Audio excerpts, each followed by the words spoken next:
Yo, yo, yo. Me and Josh here with the knee-jerk reaction. up?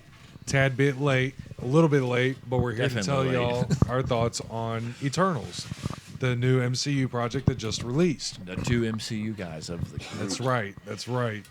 So, yeah, so I really enjoyed Eternals. I did. It's different. Definitely different vibe than your typical MCU film. One of the things I will say for it that I absolutely love that I thought about since the days that we've watched it, they finally did a speedster right. They finally did with Makari. What they did with her character as a speedster, they didn't slow down time. All of her scenes were like in time, and she was just fast as shit. You know, I loved it. She was one of the bright spots, I thought. Yes, of- her and Druig's of the relationship was so good, so solid.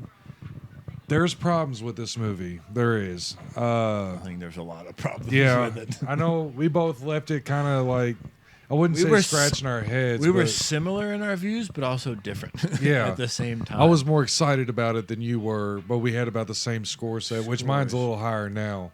Is Now it? because I've thought about the movie so much I more. want to rewatch it. Yeah, One of the big things for me was leaving the movie. I didn't feel like I just watched a Marvel movie. right. And Which is and that depends on how you look at that. Me personally, I took that as a negative. I wanted to feel like I was watching a Marvel movie, which, how you were explaining it, it was a fresh take. Like it's almost like you liked that it wasn't like a Marvel movie, Yes. much more than I personally did. But it wasn't.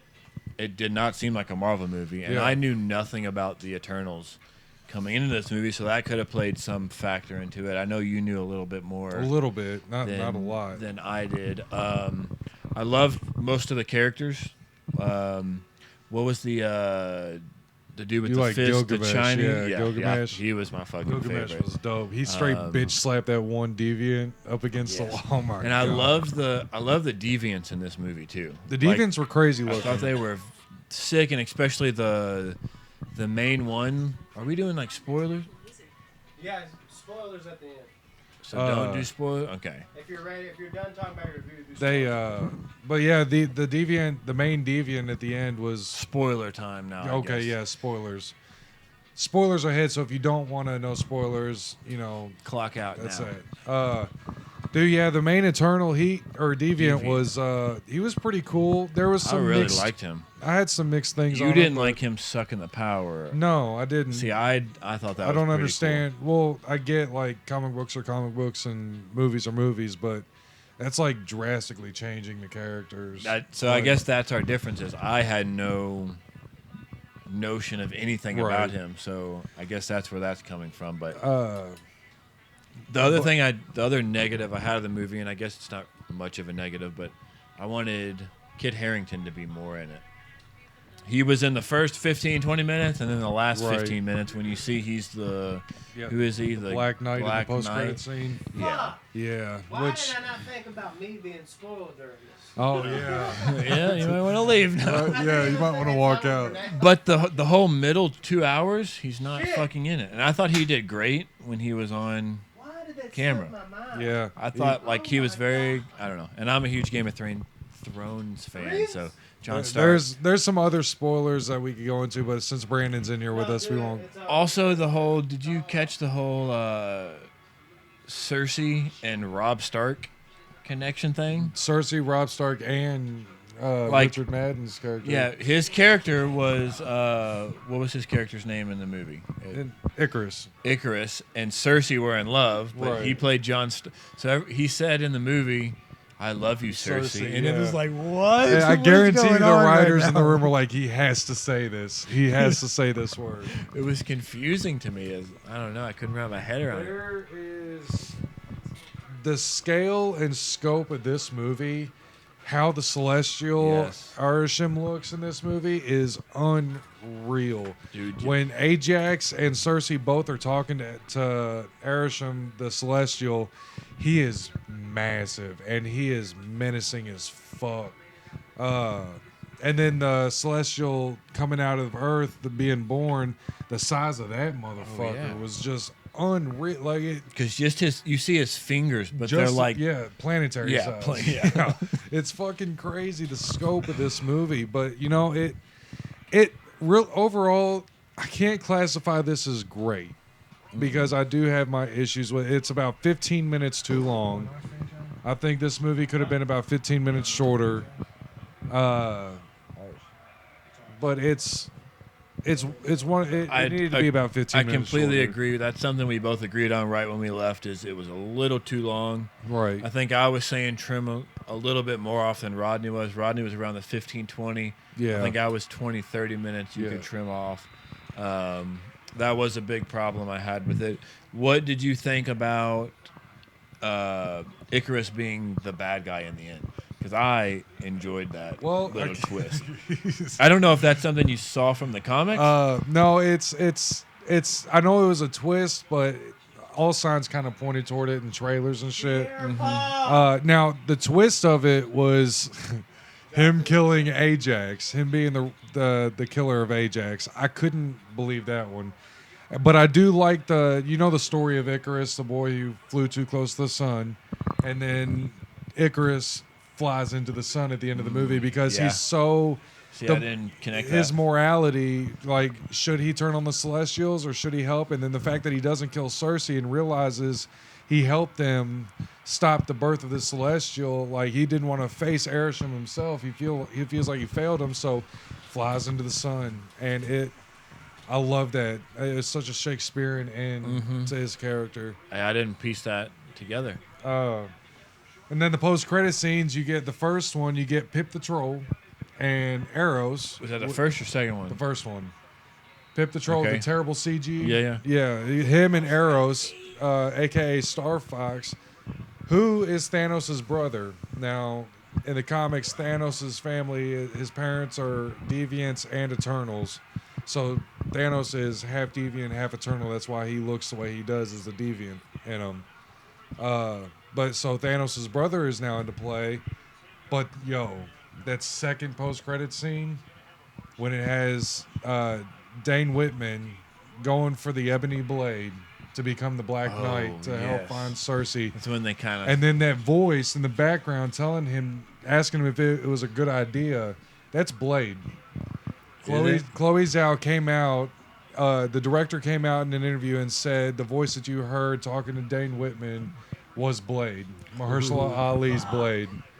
Yeah. So Brandon's like, I should have left the room. yeah, I didn't even think about it either. I'm so excited to find Blade in there with. Oh my god. So are you interested at all with? Because like we said, it didn't really feel like a Marvel movie. Are you interested with how this ties into the universe? I'm honestly surprised how far they went in depth with the whole Celestials created the universe and beings and all that. Like religious wise, it was kind of a ballsy move to do something like that. But Like, because I'd like we to don't. see- It really didn't make many ties to. no, there was only like They two mentioned- things: Thanos' yeah. snap, and that's about it. They mentioned Icarus. He said something about he could lead the Avengers or event, something. yeah. But there really wasn't many There mentions. wasn't much. I want to see because it's got to tie in somehow with what's going on, what's happened, the It's future. gonna tie in Like with the future. something that happened in this movie has to impact another movie coming up. I feel like. That's something I'm very interested to see. Yeah, I think I don't know how I'd want to see it. Like I don't know how they would go about it because now they brought Star Fox into play. It's got to tie in. Like, why is it part of the MCU? Because it really didn't connect to much. Well, it connected enough though to where it's a part of the Enough, MCU. but I just feel like there's a bigger something. I don't know. I feel like it's going to have a huge impact. Not a huge, Well- a bigger impact later down the road. Now that we have Adam Warlock in play for Guardians 3, then that brings because Adam Warlock had a lot to do with the Celestials in the comics. So I mean, maybe he might have something Yeah. to do with because I did- Ashram comes in at the end and says, I'll let the humans live, but I will look at your memories to, and I will come back to Earth to give out judgment. So it could Adam I Warlock definitely could come feel into like it's play. tying in more in the Yeah. future. But it's huge. This movie is massive. See it on the big screen if you can. I'm telling you, we got to see it at XD. The action scenes are fantastic in it. Dude, Oh my god. Why can't I think of the fucking word? The cinematography, Yeah, all cinematography the, was the beautiful. special effects, CG, all that's fucking fantastic. Makari's fight scene with Icarus, the speedster versus Icarus. Oh, yep. Dude, oh my That god. was sick on like the beach. Yeah, yes, That dude. was fucking Yeah. fantastic. But yeah, y'all definitely check this out. For me, Score it was a wise? 7.5 when I left, but I'm thinking more towards 8 now, just because like I've had time to think about it, the scope, everything. I liked everything it did, but there were a couple things that I was a little too harsh on when I left the theater. So I've had time to think. I'll give it a solid 8. It's pretty high, I feel Yeah. like. Dude. So where, you don't have to give exacts, where does it fall in Mid-tier. MCU? So it's mid. It's middle about of the mid pack? tier. I'd say, yeah, low mid tier. So like right above low, in the mid tier, but at the lowest part See, of so- mid tier.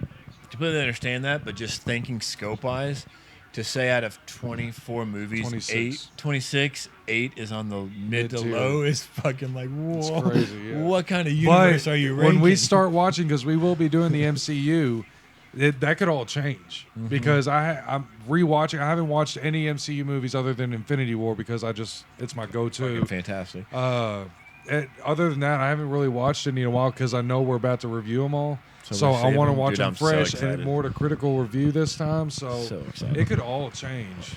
For me, score wise, What did you leave the theater with? Wasn't it a 7? I was like a high 6. Okay, yeah. And I think that's essentially where I'm kind of staying. I'm going to go at like a 6-8. I definitely need to see the movie again to give it a more fair score, but like it's a good movie. To me, I didn't leave the theater wanting to rewatch it. It didn't. Nothing was really drawing me back. Now, me being the critic or whatever you want to say, I want to go back and rewatch it for my personal take, but nothing in the And we will. movie was really drawing me back. Like I said, great. There's some great fight scenes. The scope of the movie, like Rodney said, is just massive. If you're even slightly an MCU fan or even a Marvel fan, absolutely go see it. Like you're obviously going to go see it, but movie's going to be, I think, very polar for like you're either going to, I think, love it or kind of Yeah. hate it. I don't think there's It's going to be a very lot mixed. of people that are going to be This middle movie ground on it. is the first MCU movie that has come up a rotten score on Rotten Tomatoes. Of 40, last I checked, it was 46%, which is terrible. So it's not as bad as. But the I'm not audience even gonna score say is it. an 87. Let me pull it up right now. Pull that up real quick because it blew my mind. The score Yeah, kept it's- lowering and I lowering. don't understand how it's that low. It's a 47 on Rotten Tomatoes. Let's pull it up and see what an 80 audience score. Okay, so it's gone down a little bit, audience, but that's a drastic. 6.9, 6.9 on IMDb, 52 on Metric. Very mixed bag. But absolutely watch it though, and especially if you watch it, I feel like this movie will be even better after watching the MCU, because this will In be the toward the form- end. Yeah, this will because we're doing it chronologically Yeah. by timeline, so this will be one of the last movies we watch. But I can't wait. All right, so 6.8, I'll say 8. 8, 8.0 6, for 8, me. and an 8. It's a good movie. Eternals. Definitely go see it. Peace. We love you.